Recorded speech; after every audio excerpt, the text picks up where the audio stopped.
Call by value and call by reference. Function call करने के ये दो तरीका है, एक कॉल बाय वैल्यू और दूसरा कॉल बाय रेफरेंस।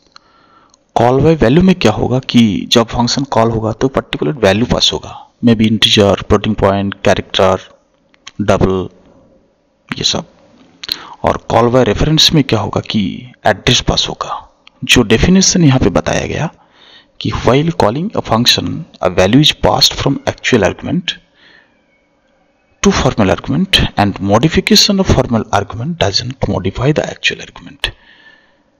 तो एक्चुअल आर्गुमेंट मतलब जब फंक्शन कॉल किया जाता है वहां पे प्यार पैरेंथेसिस में जो स्पेसिफाई किया जाता है वो है एक्चुअल आर्गुमेंट, और फॉर्मल आर्गुमेंट फंक्शन का डेफिनेशन में उस एक्चुअल आर्गुमेंट का जो डाटा है उसको होल्ड करने के लिए जो डिक्लेयर किया जाता है वो है फॉर्मल आर्गुमेंट। तो कॉल बाय रेफरेंस में क्या होगा कि फॉर्मल आर्गुमेंट का मॉडिफिकेशन एक्चुअल को मॉडिफाई कर देगा, लेकिन कॉल बाय वैल्यू में वो मॉडिफाई नहीं होगा। फॉर्मल आर्गुमेंट चेंज हो जाएगा लेकिन एक्चुअल आर्गुमेंट पहले से जो था वही रह जाएगा। जैसे यहाँ पे एक ठो फंक्शन क्रिएट किया गया, डिफाइन किया गया, अपडेट नाम का फंक्शन है जिसका रिटर्न टाइप है void और पासिंग टाइप है इंटीजर। एक ही इंटीजर वैल्यू यहाँ से पास होगा। अपडेट नाम का एक फंक्शन है, ये मेन फंक्शन एक integer variable no equals to 5, printf the value before calling update no। तो no का जो यहाँ पे वैल्यू स्पेसिफाई किया गया है, असाइन किया गया, वो 5 दिखाएगा। अपडेट no, तो no का जो वैल्यू है वो वैल्यू पास होगा। तो अपडेट नाम का जो फंक्शन है उसका डेफिनेशन है ये जो no इस no का डेटा यहाँ आके असाइन होगा, और यहाँ पे no बढ़ेगा 5 क्योंकि हम लोग यहाँ पे 5 ऐड कर रहे हैं no के साथ। तो जैसे ही इस फंक्शन का एग्जीक्यूशन कंप्लीट हो जाएगा तुरंत कंट्रोल पर्टिकुलर उस पॉइंट में रिटर्न होगा जहां से आप इसको कॉल किए थे। जैसे अपडेट यहां से कॉल किए थे तो कंप्लीट होने के बाद ये कंट्रोल वहीं पे चलेगा अपडेट में, और उसके बाद ये printf the value after calling update ये दिखाएगा no। लेकिन इसमें जो प्रीवियस वैल्यू था no का 5, ये 5 ही रह जाएगा क्योंकि यहाँ no यहाँ यूज किया जाएगा। तो ये no मेन फंक्शन में जो वेरिएबल है सिर्फ उसी को दिखाएगा। तो ये है कॉल बाय वैल्यू। थोड़ा सा मॉडिफाई किया जाएगा इस फंक्शन को, जैसे इंट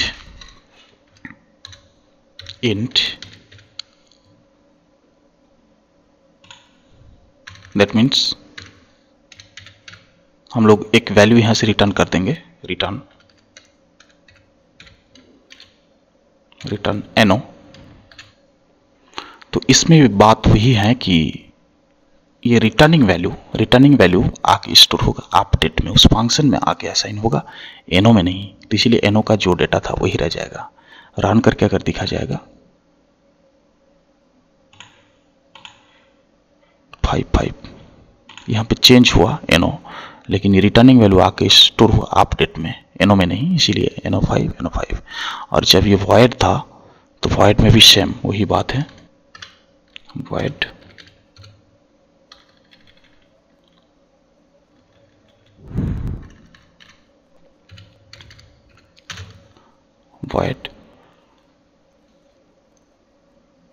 रिटर्न को हटा दीजिए।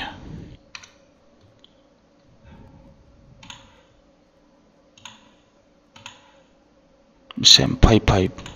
एक्चुअली इसमें क्या है कि कंट्रोल उस पॉइंट में रिटर्न होगा लेकिन साथ में कोई वैल्यू वापस नहीं आएगा। लेकिन ये जब रिटर्न हम लोग कर रहे थे एक इंटीजर वैल्यू, तो वो वैल्यू के साथ साथ आके ये अपडेट में असाइन हो रहा था वो वैल्यू, और उसके बाद ये no, तो no वही दिखा रहा था।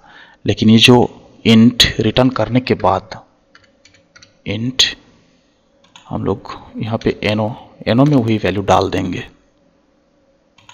ये इंट कीजिए, इंट अपडेट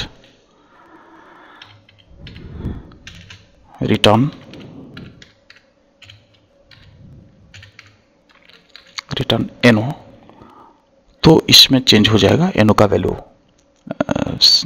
10 हो जाएगा। एनो इज 5, या एनो इज 5, और update after calling this function, तो printf द वैल्यू ऑफ एनो विल बी 10, क्योंकि यहाँ रिटर्निंग एनो जो वैल्यू है एनो का वो आके स्टोर होगा अपडेट में पहले, और अपडेट एनो में असाइन किया गया, इसीलिए एनो का डाटा हो जाएगा 10, जो आके यहाँ पे डिस्प्ले हो जाएगा। देखिए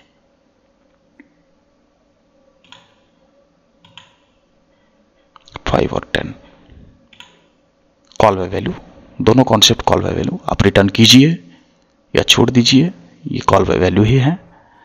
और कॉल बाय रेफरेंस में क्या होगा कि एक एड्रेस पास किया जाता है, जैसे एनो का एक एड्रेस होगा, एड्रेस ऑफ एनो।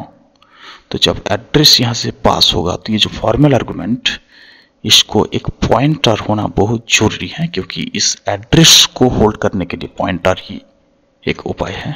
जैसे यहाँ पे int एनो भी कर सकते हैं, या दूसरा कुछ नेम भी यहाँ पे डाल सकते हैं, pq xy कुछ भी एनो, और यहाँ पे ये सिंबल लगाना पड़ेगा, क्योंकि ये सिंबल यहाँ पे एक ऑपरेटर के हिसाब से काम करेगा, value at unary operator, value at ano equals to value at ano plus 5,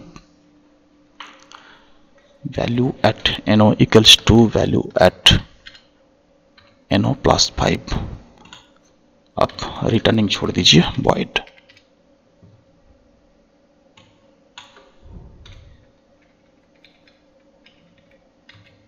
only update